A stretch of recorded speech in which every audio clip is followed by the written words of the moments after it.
నమస్తే, welcome to 1TV news. ముందుగా bulletin లో హెడ్లైన్స్ చూద్దాం.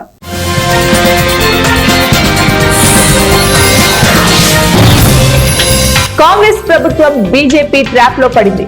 సిపిఎం పొలిట్ బ్యూరో సభ్యుడు బివి రాఘవులు.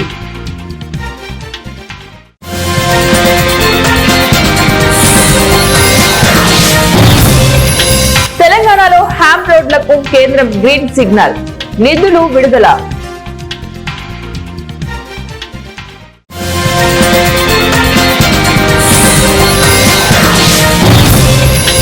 కడప నగరంలో తీవ్ర విషాదం, కుటుంబ కలహాలతో రైలు కింద పడి ఆత్మహత్యకు పాల్పడ్డ కుటుంబం. కేంద్ర ప్రభుత్వంపై సిపిఎం పొలిట్ బ్యూరో సభ్యులు బివి రాఘవులు విమర్శలు గుప్పించారు. విద్యుత్ చట్ట సవరణ ప్రతిపాదనను కేంద్ర ప్రభుత్వం ఈ నెల 9వ తారీఖున చేసిందని తెలిపారు. దీనిపై నెల రోజుల పాటు ప్రజాభిప్రాయ సేకరణ చేపట్టనుందని పేర్కొన్నారు. గతం కంటే దుర్మార్గకరమైన అంశాలు ఇందులో ఉన్నాయని ఆరోపించారు. వినియోగదారుల విద్యుత్ పంపిణీ సంస్థల ప్రమేయం లేకుండా కేంద్రం చట్టం చేయబోతుందని చెప్పారు. బొగ్గు గనులను కార్పొరేట్ పరం చేసే ప్రయత్నం చేస్తున్నారని మండిపడ్డారు. ప్రైవేటు కార్పొరేట్ సంస్థలకు విద్యుత్ ఉత్పత్తి సంస్థల లాభాల కోసం కేంద్రం ఇలా చేస్తోందని ఆగ్రహం వ్యక్తం చేశారు. కేంద్ర ప్రభుత్వం తీసుకొని వచ్చిన ఈ విధానం ద్వారా అదానీ కంపెనీలకు అధిక లాభం కలగనుందని బివి రాఘవులు ఆరోపించారు. విద్యుత్ పంపిణీ సంస్థలను ప్రైవేటీకరించే కుట్ర చేస్తున్నారని మండిపడ్డారు. దీని ద్వారా రైతాంగానికి ఉచిత గృహ విద్యుత్ పొందుతున్న వారందరికీ తీవ్ర నష్టం జరుగుతోందని తెలిపారు. విద్యుత్ రంగాన్ని ప్రైవేటు పరం చేయడం అదానీ కంపెనీలకు మేలు చేసేందుకు చేసిందేనని విమర్శించారు. జూలై 25న సీఎం రేవంత్ రెడ్డి ఒక ప్రకటన చేశారని గుర్తు చేశారు. 3వ విద్యుత్ పంపిణీ సంస్థ ఏర్పాటు చేస్తామని అన్నారని చెప్పారు. తెలంగాణలో హ్యామ్ రోడ్లకు కేంద్ర ప్రభుత్వం గ్రీన్ సిగ్నల్ ఇచ్చింది. రాష్ట్రంలో 25,661 కోట్లతో రహదారి నిర్మాణ పనులకు ఆమోదం తెలిపింది. జాతీయ రహదారుల జాబితాలలో తెలంగాణ నుంచి 5 హైవేలకు చోటు దక్కింది. ఈ మేరకు రాష్ట్ర వ్యాప్తంగా 431 కిలోమీటర్ల రహదారుల నిర్మాణానికి అనుమతి లభించింది. హ్యామ్ విధానంలో కేంద్రం ఎన్హెచ్ఏఐ నిధుల్లో 40:60 నిష్పత్తుల్లో రోడ్ల నిర్మాణం జరగనుంది. ఆర్మూర్ జగిత్యాల రహదారి 4 లేన్లుగా విస్తరిస్తూ అభివృద్ధి చేయనున్నారు. ఇక జగిత్యాల మంచిర్యాల హైవే విస్తరణకు 2,550 కోట్ల రూపాయలు మంజూరైంది. జగిత్యాల కరీంనగర్ రహదారికి 2,384 కోట్లు కేటాయించారు. ఆర్మూర్ జగిత్యాల రహదారి నిర్మాణానికి 2,338 కోట్లు ఆమోదం లభించింది. హైదరాబాద్ RRR ప్రాజెక్టుకు 15,627 కోట్ల నిధులు కేటాయించారు. మహబూబ్ నగర్ రాయచూర్ రహదారి 4 లేన్ గా విస్తరణకు 2,662 కోట్లు మంజూరు చేశారు. కేంద్ర ప్రభుత్వ అనుమతితో రాష్ట్ర రహదారుల అభివృద్ధికి కొత్త రోడ్డు మ్యాప్ ఏర్పాటు చేయనున్నారు. కడప నగరంలో తీవ్ర విషాదం చోటు చేసుకుంది. కుటుంబ కలహాలతో భార్య భర్తలు బిడ్డతో సహా రైలు కింద పడి బలవత్ మరణానికి పాల్పడ్డారు. అదే సమయంలో వాళ్లను మందలించిన ఇంటి పెద్ద గుండెపోటుతో కన్నుమూసింది. ఆర్పీఎఫ్ పోలీసులు తెలిపిన వివరాల ప్రకారం ఆదివారం రాత్రి 11 గంటల సమయంలో రైల్వే స్టేషన్ సమీపంలోని 3వ నంబర్ ట్రాక్ పై ఓ కుటుంబం వేగంగా వస్తున్న గూడ్స్ రైలుకు ఎదురుగా నిల్చుని ఆత్మహత్యకు పాల్పడింది. రైలు ఢీకొట్టడంతో మృతదేహాలు చెల్లాచెదురుగా పడ్డాయి. సమాచారం అందుకున్న రైల్వే పోలీసులు సంఘటన స్థలానికి వెళ్లి పరిశీలించారు. మృతుల్లో భర్త, భార్యతో పాటు 1.5 ఏళ్ల చిన్నారి ఉన్నట్లు గుర్తించారు. మృతదేహాలను రిమ్స్ కు తరలించారు. అయితే మృతుల్ని శంకరాపురానికి చెందిన శ్రీరాములు, శిరీష వాళ్ల కొడుకు రిత్విక్ గా నిర్ధారించారు. శ్రీరాములు, శిరీష ఏదో విషయంలో గొడవ పడ్డారు. దీంతో శ్రీరాములు నానమ్మ సుబ్బమ్మ వాళ్లను మందలించింది. దీంతో మనస్తాపం చెందిన భార్య పిల్లలతో బయటకు వెళ్లిపోయాడు. అది తట్టుకోలేకే ఆమె గుండెపోటుతో కన్నుమూసింది. అయితే కాసేపటికే గూడ్స్ రైలు కింద పడి ఆ భార్య భర్తలు బిడ్డతో సహా బలవత్ మరణానికి పాల్పడ్డారు. భార్య భర్తలు ఎందుకు గొడవ పడ్డారు, సుబ్బమ్మ ఏమని మందలించింది తదితర వివరాలపై స్పష్టత రావాల్సి ఉంది. బంధువుల ఫిర్యాదుతో స్థానిక పోలీసులు కేసు నమోదు చేసుకుని దర్యాప్తు మొదలు పెట్టారు. తగ్గించిన జీఎస్టీ స్లాబ్లపై ప్రతి ఒక్కరూ అవగాహన పెంచుకోవాలని విజయనగరం వాణిజ్య పన్నుల శాఖ జాయింట్ కమిషనర్ జి నిర్మలా జ్యోతి కోరారు. అన్ని వర్గాలకు మేలు చేసేలాగా జీఎస్టీ స్లాబ్లను 4 నుంచి 2కు ప్రభుత్వం తగ్గించిందని, దీనివల్ల సామాన్యులకు అవసరమయ్యే వస్తు సేవలు గణనీయంగా తగ్గాయని పేర్కొన్నారు. ఈ ఫలాలను వినియోగదారులకు అందించే ఉద్దేశంతోనే విస్తృత ప్రచార కార్యక్రమాలను నిర్వహిస్తున్నామని చెప్పారు. దీనిలో భాగంగానే సోమవారం మహారాజా డిగ్రీ కళాశాలలో సెమినార్ నిర్వహించామని, బైక్ ర్యాలీ అనంతరం మహారాజా ప్రభుత్వ సంగీత నృత్య కళాశాలలో స్వదేశీ మేళాను ఏర్పాటు చేశామని తెలిపారు. సూపర్ జిఎస్టీ పేదత్వరం జిఎస్టీ తగ్గింపు.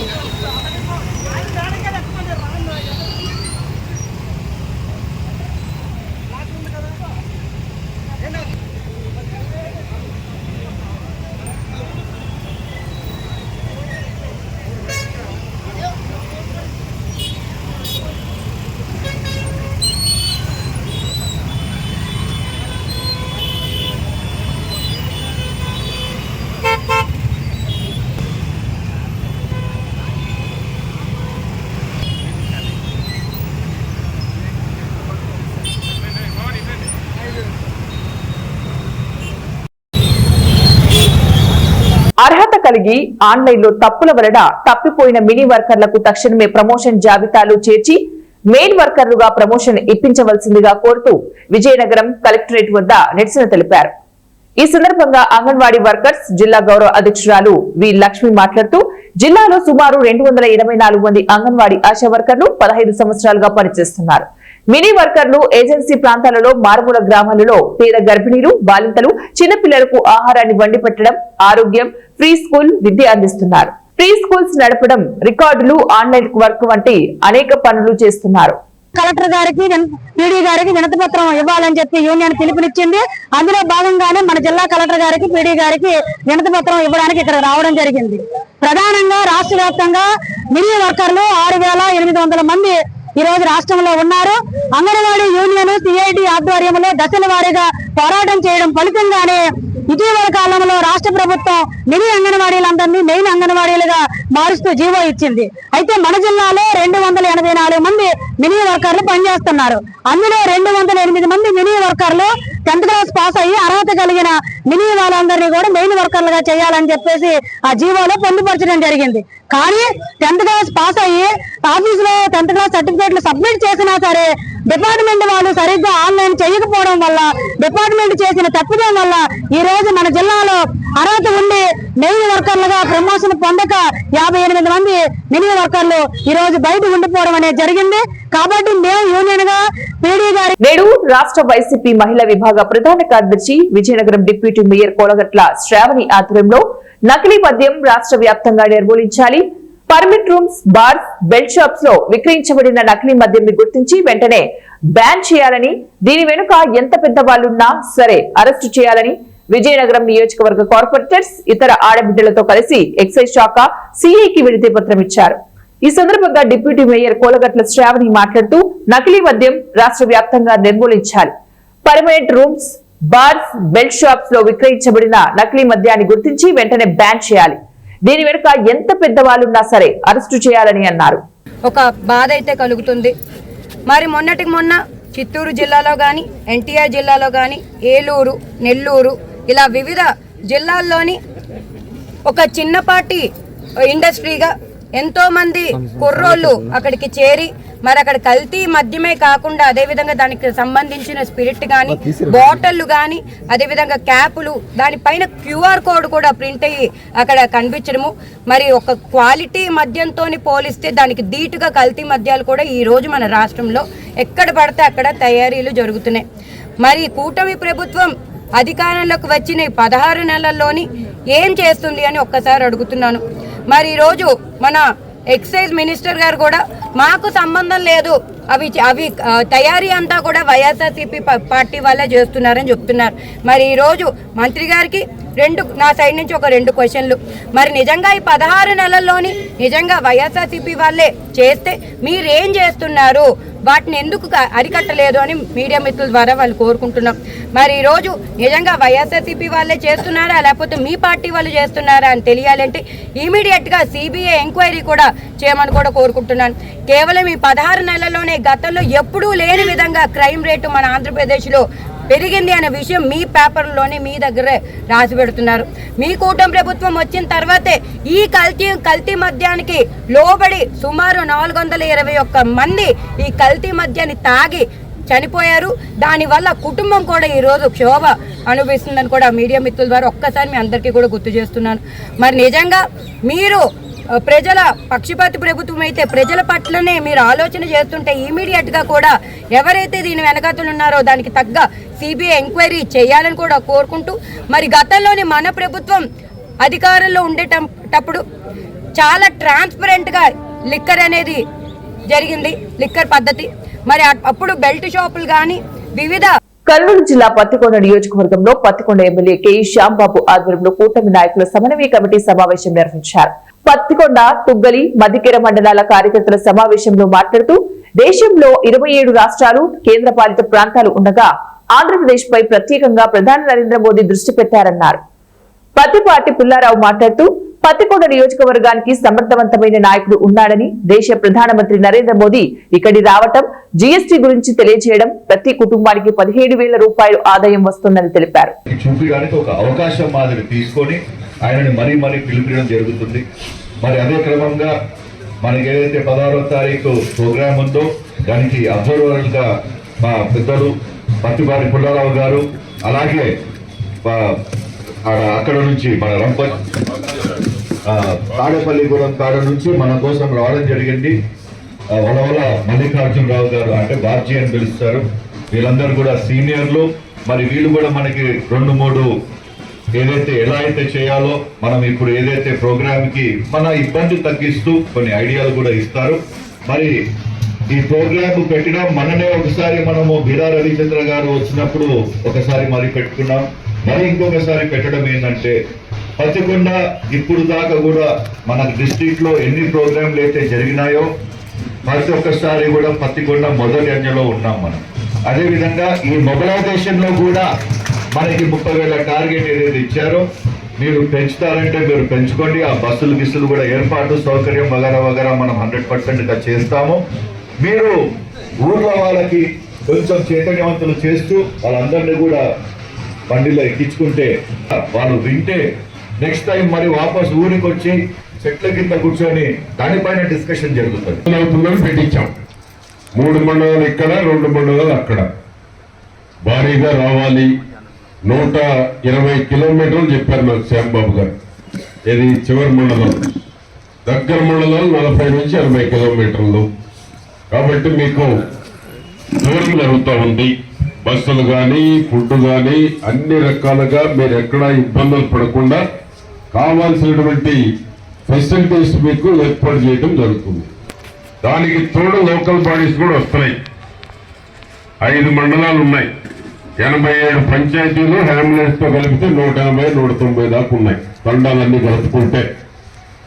నేను మంత్రిగా ఉన్నప్పుడు డ్యామేజ్ అప్పుడు కొన్ని గ్రామాలు తిరిగాను నేను కూడా. ఇక్కడ ఏది కావాలంటే అది ఆనాడు ఉన్న వస్తువులు బట్టి అన్ని కూడా ఏర్పాటు చేయడం జరిగింది. పత్తికొండ నియోజకవర్గానికి ఆనాడు కేవీ కృష్ణమూర్తి గారి యొక్క మా అన్నగారి ఆధ్వర్యంలో ఏదైతే ఇచ్చాము. ఇక్కడ ఆ విధంగా ఎక్కువ గ్రామాలు ఉన్నాయి కాబట్టి గ్రామానికి ఎన్ని బస్సులు కావాలి, వారి ఫోన్ నంబరు, ఆ ఫార్మెట్ అంతా కూడా మీకు ఇచ్చారు.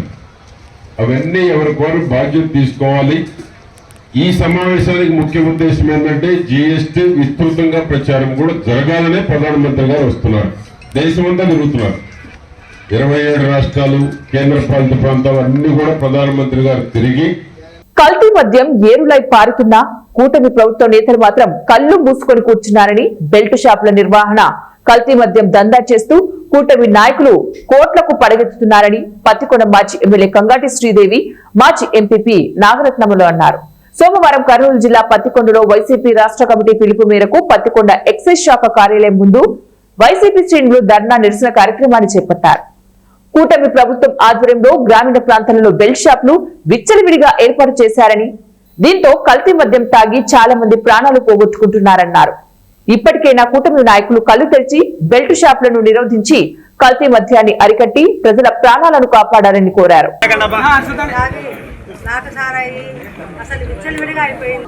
ఈ మద్య నిషేధం కోసమని బెల్ట్ షాపులు లేవు ఇంతకుముందు. చాలా అరికట్టినాము ఇంతకుముందు. ఇప్పుడు మన చంద్రబాబు నాయుడు సీఎం అయినాక స్వతం సీఎం గారు ప్రజల ప్రాణాలు కాపాడవలసిన వాళ్ళే ఈరోజు నకిలీ మద్యం తయారు చేసి ప్రజల ప్రాణాలు తీస్తున్నారు. ఈ బెల్ట్ షాపులు అసలు ఇంతకుముందు ఎక్కడ ఉండేవి కాదు, కానీ ఇప్పుడు బెల్ట్ షాపులు పెట్టి విచ్చలవిడిగా మందు సప్లై చేస్తున్నారు. కాబట్టి 10th క్లాస్ పిల్లలు 15 సంవత్సరాల పిల్లలు కూడా ఈరోజు మద్యం తాగి రోడ్ల మీద పడి పిల్లలంతా వాళ్ళ జీవితాలు నాశనం చేసుకుంటున్నారు. కాబట్టి ఈ మద్యం, నకిలీ మద్యాన్ని అరికట్టాలి. మళ్ళీ ఒకవేళ ఈ షాపులు వచ్చినప్పుడు కూడా షాపులు కూడా తగ్గించాలని చెప్పేసి, మహిళల కాలుగొట్లు కూడా కాపాడాలని చెప్పేసి మన చంద్రబాబు సీఎం గారిని కోరుకుంటున్నాము. ఎందుకంటే సీఎం గారు మినిస్టర్గా ఈరోజు ఈ నకిలీ మద్యాన్ని నిషేధించాలి. నుంచి ఈ మధ్యనే మధ్యకర పడుతున్నాయి. కాబట్టి ఇట్లా ఎంతమందో రాష్ట్రం పైన కల్తీ మద్యం దాగి చనిపోయిన వాళ్ళు చాలా మంది ఉన్నారు. వాళ్ళందరినీ కూడా తనిఖీ, వాళ్ళ కుటుంబాలన్నీ కూడా ఎవరెవరో కల్తీ మద్యం తాగి చనిపోయారో సుమారుగా దాదాపుగా 400 పైగా కుటుంబాలు కల్తీ మద్యం తాగి చనిపోయిన వాళ్ళు ఉన్నారు. వీటన్నిటిని పరిశీలించి ఆ కుటుంబాలకు కూడా న్యాయం చేసే దిశగా ఈ ప్రభుత్వం గుర్తించి వాళ్ళకి న్యాయం చేయాలని చెప్పేసి డిమాండ్ చేస్తున్నాం. మళ్ళీ కూడా ఈ పట్టించుకొని ఎడలా ఇప్పుడు మేమంతా కూడా ఇంకా చాలా దీన్ని ఈరోజు మరి ఎక్సైజ్ షాపుల దగ్గర, ఎక్సైజ్ ఆఫీస్ దగ్గరకే వచ్చి మాత్రమే మహిళల మీదనేమి ఇంకా అందరము కార్యకర్తలు, నాయకులము, వైఎస్ఆర్సీపీ వాళ్ళం అందరం కూడా ఈరోజు ఇంతవరకే వచ్చాం. కానీ ఇంతవరకు మీరు ఇప్పుడు బయటపడిన వాళ్ళందరినీ కూడా జాగ్రత్తలు తీసుకొని చంద్రబాబు నాయుడు గారు కూటమి వాళ్ళంతా కూడా దీనిపైన చర్యలు తీసుకోవాలని డిమాండ్ చేస్తున్నాం. ఎవరైనా ఈ కల్తీ మద్యం దాని మీద అందరం కూడా పోరాటం చేస్తాం. దానికి వైఎస్ఆర్సీపీ అందరికీ కూడా అండగా ఉంటుందని చెప్పేసి తెలియజేస్తున్నాం. ముఖ్యంగా మహిళలకి దీనిపైన ఎంతైనా మన భర్తల ప్రాణాలని, మన కొడుకుల, తమ్ముళ్ళ, అన్నగారుల ప్రాణాలను మనం నిలబెట్టుకునే దిశగా మహిళలు అందరం కూడా పోరాటం చేస్తాం. ఎంతవరకైనా కూడా వైఎస్ఆర్సీపీ అండగా ఉంటామని చెప్పేసి మహిళల తరఫున నేను కోరుచున్నాను. ఈరోజు ఖచ్చితంగా ఇది ఆపాలి. కల్తీ మద్యం అనేది వాళ్ళ మీద జాగ్రత్తలు తీసుకోవాలి. వాళ్ళకి ఎలాగా కార్మిక శాఖ ఆధ్వర్యంలో జరిగిన super GST super savings bike ర్యాలీని గుంటూరు డిఆర్ఓ కాసావలి జెండా ఊపి ప్రారంభించారు. గుంటూరు కలెక్టరేట్ కార్యాలయం వద్ద నుంచి ఆటోపు నగర్ వరకు నిర్వహించిన బైక్ ర్యాలీలో కార్మిక శాఖ joint commissioner Ashalatha, deputy commissioner Gayatri Devi పాల్గొన్నారు. ఈ సందర్భంగా డిఆర్ఓ కాసావలి మాట్లాడుతూ దేశవ్యాప్తంగా 8,000 ఎకరాలపై జీఎస్టీ తగ్గిందని తెలిపారు. దీనిపై ప్రజలకు అవగాహన కలిగించేందుకు రాష్ట్ర ప్రభుత్వం సూచనల మేరకే అక్టోబర్ 19వ తారీఖున వరకు వివిధ రూపాల్లో అవగాహన కార్యక్రమాలు జరుగుతున్నాయని వెల్లడించారు. కార్మిక శాఖ ఆధ్వర్యంలో బైక్ ర్యాలీ నిర్వహించడం సంతోషకరంగా ఉందన్నారు. తగ్గించిన జీఎస్టీపై ప్రజలకు అవగాహన కలిగించేందుకు ఆటో నగర్ వరకు బైక్ ర్యాలీ నిర్వహించామని, ఈ కార్యక్రమంలో joint commission of labour CH Asharani, deputy commissioner of labour A Gayatridevi, assistant commissioner of labour K Srinivasarao పాల్గొన్నారు. షాప్స్ లో కావచ్చు, మిగిలిన హోండా షోరూమ్స్లో కావచ్చు, వీటన్నిటిలో మనకి ఎంత తగ్గింది, దాని మీద వేరియేషన్ వచ్చింది అంటే డైరెక్ట్గా మేము వర్కర్స్ తోటి కాంటాక్ట్లో ఉంటాం. కాబట్టి మా కింద స్థాయి వర్గ ప్రజలకు ఎంత లాభం వస్తుంది అన్న దాని మీద మేము ప్రతిరోజు ఏదో కార్యక్రమం చేస్తున్నాం. ఆ కార్యక్రమంలో భాగంగా ఈరోజు మేము గిగ్ వర్కర్స్ తోటి అంటే ప్లాట్ఫామ్ వర్కర్స్ తోటి ఇవాళ ఈ బైక్ ర్యాలీని చేయడం జరుగుతోంది. ఇది మన కలెక్టర్ ఆఫీస్ నుంచి ఆటో నగర్ వరకు కొనసాగుతుంది. అట్లాగే మధ్యలో మన అవేర్నెస్ లాగా మన ప్రోగ్రామ్స్ చేస్తూ ఉన్నాము. ఈ కార్యక్రమాన్ని డిపార్ట్మెంట్, ఏడీ హ్యాండ్లూమ్స్, అట్లాగే మనకు అన్ని రకాలైనటువంటి లేబర్ డిపార్ట్మెంట్ కావచ్చు, మున్సిపల్ అడ్మినిస్ట్రేషన్ కావచ్చు, అందరూ కూడా దీంట్లో నిమగ్నమై ఈ యొక్క కార్యక్రమాన్ని నెల రోజుల పాటు మేము నిర్వహిస్తూ ఉన్నాము. ఈ నెల 19వ తారీఖు వరకు ఈ కార్యక్రమాలు అనేవి కొనసాగుతాయి. ఈరోజు లేబర్ డిపార్ట్మెంట్ ఆధ్వర్యంలో ఈ యొక్క బైక్ ర్యాలీని నిర్వహించడం అనేది చాలా సంతోషం. కాబట్టి ఈ యొక్క కార్యక్రమాన్ని నిర్వహిస్తున్నటువంటి లేబర్ డిపార్ట్మెంట్లో ఉన్నటువంటి జాయింట్ కమిషనర్ గారికి, అదేవిధంగా డిప్యూటీ కమిషనర్ గారికి, మిగతా స్టాఫ్ అందరికీ కూడా. ప్రకాశం జిల్లా దోర్నాలలో మహిళలు ఆదివారం సాయంత్రం ఆందోళనకు దిగారు. దోర్నాల ఆర్టీసీ బస్టాండ్ నుంచి శ్రీశైలం వెళ్లేందుకు బస్సులో ఎక్కించుకోవడం లేదని మహిళా ప్రయాణికులు బస్సును అడ్డగించారు. శ్రీశైలం వెళ్లినందుకు దూర ప్రాంతాల నుంచి వచ్చి పిల్లలతో వేచి ఉన్న బస్సులు ఆపడం లేదన్నారు. వెంటనే బస్సు ఏర్పాటు చేయాలన్నారు. ఘాట్ రోడ్డు కావడంతో లిమిట్ గా ప్రయాణికులను ఎక్కిస్తున్నట్లు ఆర్టీసీ సిబ్బంది పేర్కొంటున్నాం.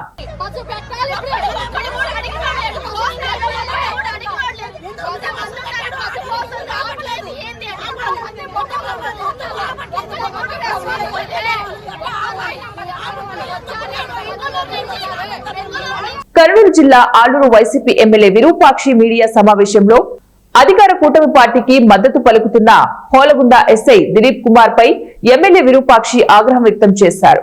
హోలగుంద మండల కేంద్రంలో జెడ్పీటీసీ నిధులతో మంచినీటి సంపు కట్టించడానికి ఇసుక పర్మిషన్ కోసం జెడ్పీటీసీ మరియు ఎంపీపీ ఇద్దరు కలిసి ఎస్ఐని కలిస్తే ఎస్ఐ మాట్లాడుతూ టీడీపీ ఇన్ఛార్జ్ వైకుంఠం జ్యోతిని కలవాలని చెప్పారన్నారు. దందాలు చేసే కాదు, ఎవరికి ఇండ్లు తోలుకునేది కాదు, ఏం కాదు, గవర్నమెంట్ వర్క్ అది. కానీ అలాంటి వర్క్ అడిగితే ఆయన మీరు ఖచ్చితంగా కండవ కప్పకుండా అంటారు అనే విధంగా ఆయన మాట్లాడుతున్నారు. అదేవిధంగా ఆయన దందాలు చేస్తున్నారు. ఎందుకంటే మరి డిపార్ట్మెంటల్ వాళ్ళు పై అధికారులకు తెలుసో తెలియదు కానీ నాకు తెలుసు కానీ మేము మాత్రం ఆయన రేషన్ బియ్యం కర్ణాటక మహారాష్ట్రకి తోలుతున్నాడు. అదేవిధంగా ఇసుక ఒక ట్రాక్టర్ 10,000 రూపాయలు ఆయన కట్టి ప్రతి ఒక్క ట్రాక్టర్ మళ్ళా ఆ ట్రాక్టర్ కానీ రోజుకి ఓ ట్రిప్ ఆయనకి వేయాల. ఆ ట్రిప్లో ప్రతి ట్రాక్టర్ వేసి ఆ ట్రిప్ ఇసుకని ఆయన 2 టిప్పర్లు ఆయన సొంతం పెట్టుకున్నాడు. సొంతం పెట్టుకుని ఆయన కర్ణాటక ఎక్కడెక్కడ ఇసుకని తరలిస్తున్నాడు. నువ్వు ఆ దందాలు చేసుకో. అదేవిధంగా ఇంకోటి లిక్కరు ప్రతి గ్రామంలో ఆయన చెప్పిన వాళ్ళకే లిక్కర్ షాప్ పెట్టుకోవాలా. ఆయనకి నెలకి 10,000 రూపాయలు, ఆయన కానీ లిక్కర్ షాప్ కానీ 10,000 రూపాయలు వేయాల. ఇంత దందాలు చేస్తున్నారు. మళ్ళీ ఎస్పీ సార్ కానీ మేము ఆల్రెడీ ఆయనకి చెప్పినాము, సార్ ఇట్లా ఆయన చేస్తున్నారు అని చెప్పినాము. అయినా ఆయన మీద చర్యలు తీసుకున్నది మాకు తెలియదు. కానీ మేము చెప్పేది ఒకటే, మా కార్యకర్తలు జోలు వస్తే నువ్వు ఏమన్నుంటే నువ్వు ఆ ఎస్ఐకి రాజీనామా చేసి నువ్వు వచ్చి కండగా కప్పుకొని తిరుగు. మేము వద్దనే కాదు, మేము ఎదుర్కొనే రెడీ. బట్ టీడీపీ కూటమి ప్రభుత్వం 16 ఏళ్ళు వచ్చి మేము ఎదుర్కొంటే ఉన్నాం, సమస్యలు పోరాడుతూనే ఉన్నాం. నువ్వు రా, నీకు ఎదగడే ప్రసక్తి లేదు. నువ్వు కాకి డ్రెస్ చేసుకొని మా వాళ్ళని బెదిరిస్తానంటే ఒప్పుకునే ప్రసక్తి లేదు. మేము అక్కడ వచ్చి మీ పోలీస్ స్టేషన్ ఎదురుగే ధర్నా కూర్చుంటాం. మా వాళ్ళు ఎప్పుడే కానీ మా వాళ్ళు ఏమైనా తప్పు చేస్తే నువ్వేమైనా ఉండాలి. అదే కానీ నువ్వు మాత్రం మా వాళ్ళని కండవగప్పు అది కప్పు అంటే నువ్వు ఖచ్చితంగా ఇప్పుడు డిజిటల్ బుక్ లో పేరు నీ పేరు ఖచ్చితంగా డిజిటల్ బుక్ ఖచ్చితంగా ఎక్కిస్తాం. ఎందుకంటే బులెటిన్ ముగించే ముందు మరోసారి హెడ్లైన్స్.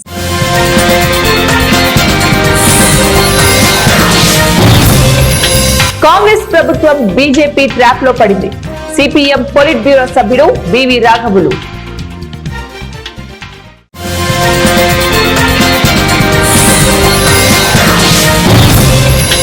తెలంగాణలో హ్యామ్ రోడ్లకు కేంద్రం గ్రీన్ సిగ్నల్, నిధులు విడుదల.